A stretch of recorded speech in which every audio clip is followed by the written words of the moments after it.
Coucou mes intellos, on nous dit que le panafricanisme est une forme de théorie du complot. Il y a de la manipulation dans la question du panafricanisme, une sorte de manipulation, d'arnaque, une forme de tendance à diaboliser, se victimiser et se séparer des partenaires traditionnels pour céder la place à la Russie.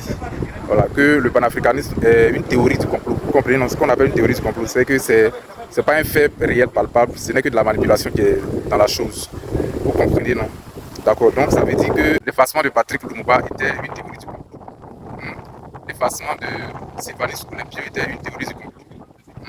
Le bâillonnement de Cheikh Anta Diop était une théorie du complot.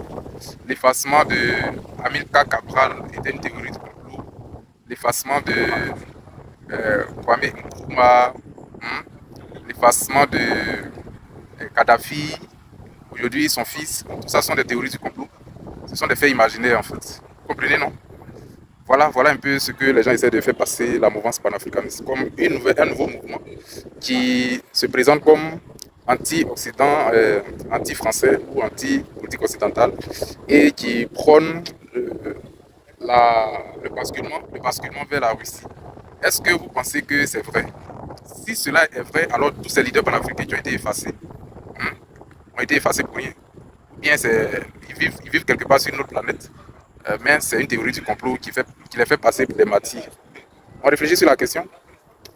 Ok, on partage mes contenus, mes intellos, on réfléchit sur les questions d'utilité africaine, des questions panafricanistes.